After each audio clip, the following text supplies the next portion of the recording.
السلام عليكم ورحمة الله وبركاته. النهاردة يا جماعة جبت لكم الفصول الجديدة من حكاية فانغي. ولو هتسألوني على السحبة وكده، فأنا بقيت بروح شغل، بروح وأرجع أنام، أصحى أروح على طول، ودوت حرفيا بقى روتيني اليومي. ومش تستغربوا لما أنا أتأخر في تنزيل فيديو كده. وعشان مش هطول معاكم في المقدمة، يلا بينا نبدأ الحكاية. بنكمل حكايتنا بعد ما ابنة عمة فانغ بتوصل على المكان اللي فيه فانغ، وبنعرف بعديها البنت دي اسمها لين. فالغى بيشوفها وبيقول لها اذا كان هي لين ولا لا، وبتقوله بالظبط انها هي لين. بعد كده بيدخلها الشقه وبيقول لها اذا كانت هي عاوزه اي حاجه تقول على طول، وبيديها بعد كده مفتاح الغرفه بتاعتها. لين بتقول كويس قوي، شكلي كده ابن عمي هيبقى لطيف ومش هيتدخل في شؤوني. بس وفانغ دخل على الأوضة بتاعته، بيحس بهالة غريبة جاية من لين، وبيقول إذا كان هي مستيقظة ولا لأ. بعد كده رسالة بتجيلها من صاحبتها، وبيدانوا بيتكلموا على ايش شذوذات وكده، وإن في واحدة هتظهر في مكان قريب من هنا. ولين بتقول في نفسها لا مش هتعرف تتدرب بسبب اللي هي لسه جاية، زائد إن ممكن فانغ يكتشف الموضوع وقتها مش هتعرف تشرح.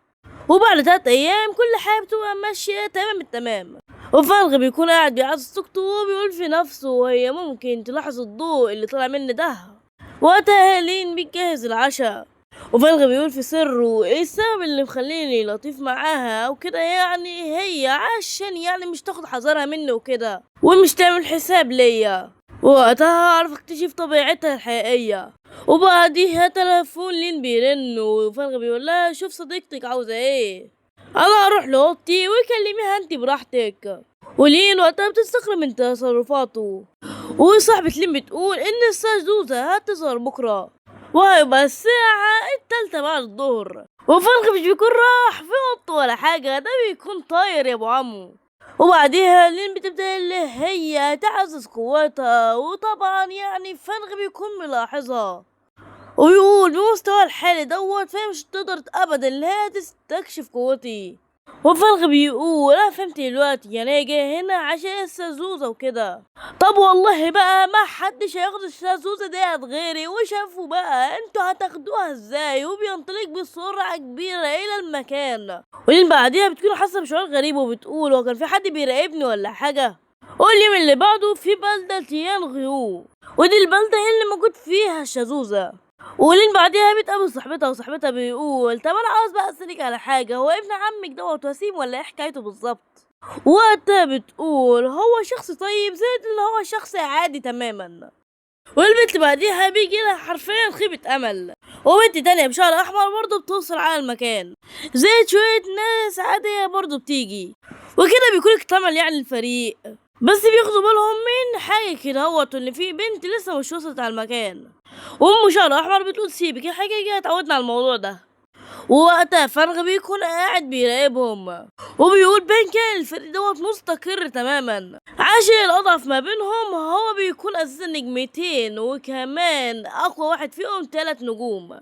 وفالغ بيقول إن على الجبل اللي موجود في البلدة السياحية ظهر شيء غريب من السماء، شبه بالظبط شجرة الفوسيلياء، ومع انها حاجة كبيرة وعظيمة لكنها مش بتأثر بالطقس ابدا. وقتها الفريق بيوصل على المكان، وهو الواحدة بتتكلم وشعر احمر، وبتقول انا اول مرة اشوف حاجة زي كده. وبنت منهم بتقول استني كده شوية عشان احنا لازم مش نقترب. واللي بتقول ليه ايه الخطب من اللي هنقترب؟ البنت بيظهر على وشها مظاهر الخوف، والبنت بتقول انا اول ما جيت على هنا حسيت بقشعريرة كبيرة في كل انحاء جسدي. والبنت بعدها بتحكي لهم عن صديق ليها اللي كانوا عاوزين يلمسوا اللي بتاع دوت، وفي الاخر اختفوا اجمعين.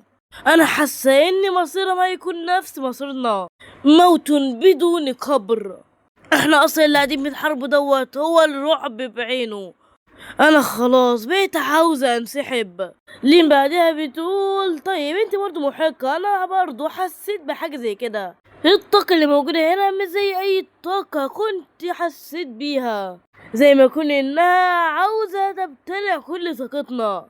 لين بعديها بتمسك ايديها وبتقول لا دوت هو الطريق الحقيقي لفنون القتالية للرواد. وبالله بعديها فالغ بيكون قاعد بيراقبهم من بعيد، وبيقول ان بالنسبه لطاقه الظلام والحاجات ديت فالشجاعه بتاعتهم انا الصراحه هعترف بيها، مع انها الحياة وترمز للحياة وكده، بس شعور رعب أكتر من شعور الحياة. لأن بعدها بتقول ما بعدش في وقت للتفكير، لازما دلوقتي نمتص المعنى اللي موجودة، وبتقول في نفسها كده هنكون أكتر أمان شوية. ولأن بعدها بتبدأ لها تخترق المستوى التالت، ووقتها فرغ بيقول كويس اللي هم واخدين دلوقتي حذرهم. في اللحظة دي اللين بتبدأ لها تخترق خلاص المستوى، وبتكون خلاص خلصت وبتكون وصلت للمستوى التالت، بس الطاقة المريبة وقتها بتظهر، والولد بعديها بياخد باله على طول، وبيقول لهم ان الطاقة بدأت لها تهاجمنا. وبعدها الجذوع دي بتبدأ لها تمسك أعضاء الفريق، والبت الخوافة بتقول اهربوا بسرعة احنا هنموت هنا حتما. تقدم لين بسببه احنا ما عرفناش نعمل حاجة وعمل ضجة كبيرة. بس البت بعديها ومشاعر احمر بتقول احنا مش ينفع نسيب لين كده هوت عشان كده هتكون في خطر. الواد ده وقتها بيقول لو احنا قعدنا معاها هنا فهنموت كلنا. بس البت بتديله بالبوكس وبتقول لو عاوزين تمشوا انتوا امشوا وانا عمري ما هسيب لين. فرغ بيكون مراقبه وبيقول هتلاقي ابن عمتي لحد دلوقتي مش مدركة اللي بيحصل، بس طبعا هي انا مش هسيبها تموت، انا وعدت عمتي اللي انا اعتني بيها. والبنت مشعرها احمر بتروح تدافع هي كمان، بس في الاخر برضه بتتمسك، والحاجز اللي حوالين لين بيبدأ اللي هو يتكسر. بس فرغ بيجي في اخر لحظة، والبنت بالمشعر الاحمر بتكون مصدومة هو مين ده بالظبط، بس فرغ بضربة واحدة منه بيقدر اللي هو يقطع كل الجذوع في ثانية. ووقتها البنت اللي لابسه كاب بتقول الجذوع توقفت على الهجوم زي اللي هي كمان تراجعت، وبعديها فنخ الطاقة بتاعته كله بتنكشف حرفيا، بس من هالته بيمسح كل اللي حواليه. أعضاء الفريق بيكونوا مصدومين، هو ده برضه من الرواد. والراجل ده بيقول لو كنت بفكر نفسي قوي وصلتي النجمة التالتة في وقت قصير. بغض النظر برضه عن طاقة لين فبرضه هي مش تتجوزني بكتير، بس لو دوت فعلا من الرواد فاحنا ازاي بالظبط؟ ده بقوته ديت ممكن يسحقني ويسحق كل جميع الرواد. ما نوعية هذا الكيان بالضبط؟ وبعديها النقاط بتبدأ اللي هي تروح لفنغ، وفعلا بعديها بيكتسب القوة كلها. لكن إلى متى سوف تزداد قوتك لهذه الدرجة يا فنغ؟ ماذا تنوي أنت بالضبط في الحقيقة؟ والقوة الذي اكتسبها فنغ تدعى بالدمار. فنغ بعدها بيقول قوة زي ديت لازم على الأقل توصل لمكان خطير زي كده. ومشار أحمر بعدها بتقوله شكرا ليك عشان انت أنقذتنا، لولاك لكنا الآن مجرد جثث. فنغ بعدها بيقول لها ما فيش داعي احنا اصلا هنلتقي كمان مرة. والبنت وقتها بتكون مستغربة من قوة فنغ، وفنغ بعديها بيمشوا المكان اللي هما فيه. بعدها البنت بتقول له هو غدر بصراحة هنعمل ايه دلوقتي؟ بس في اللحظة ديت لين بتصحى اخيرا، والفريق بيقول اخيرا يا شيخة ده انت بقالك كتير. لين بتقول هو ايه اللي حصل هنا بالظبط؟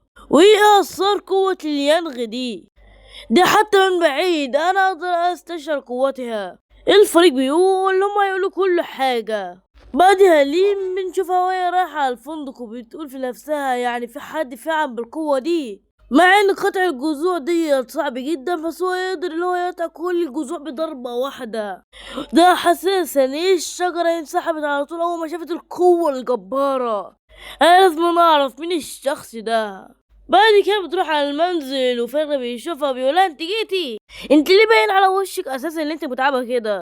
لا ده انا بس متعبة من الدراسة شويتين. طب خلاص روحي خدي قسط من الراحة وخلاص. ولين بعديها بتدخل الأوضة وبتقول ان انت تخترق نجمة جديدة الموضوع ده بيبقى صعب شويتين. قاعدة بتدور على الشخص اللي معاه القوة دي، طب ما تعرفش اللي هو ابن عمها فنغ يا جدعان.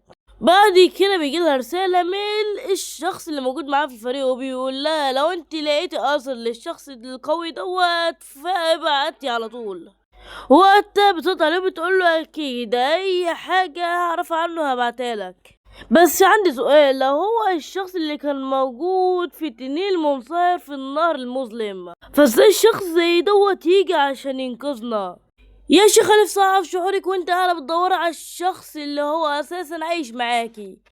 بعد كده بنشوف فلغ هو رايح على مكان كده هوت عشان يختبر في القوة بتاعته، وهو ماشي بيقول في نفسه ايه السمة بتاعت الدمار ديت أقرب شيء ليها هو نوع النباتات، بس برضه في الآخر ممكن تعمل سمة عكسية وكده.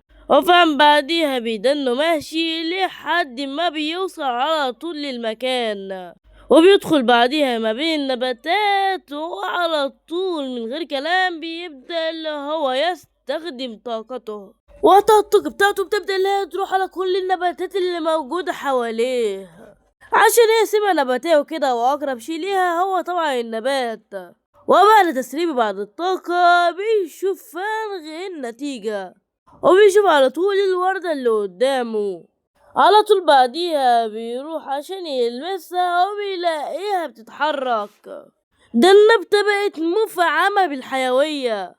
ووقتها فالغ بيقول انا فهمت تقريبا دلوقتي كده الطاقة ديت بتبعث الحياة للنباتات وهذه الاشياء، وبيقرر اللي هو يحط سمة الدمار في النبتة ديت. والنظام بعدها بيقول انت حق انا عاوز تحط سمة الدمار في هذا الهدف. فالغ بعديها بيقول نعم. وكده بينتهي الفيديو بتاعنا يا جماعة الخير. اظن يعني انا طولت عليكم شويتين، الا اظن ده طولت عليكم اوي، ده انا طولت عليكم شوية، ممكن يكون 15 يوم الله اعلم بقى. يلا بقى هحاول ان انا مش اطول عليكم اكتر من كده شويتين.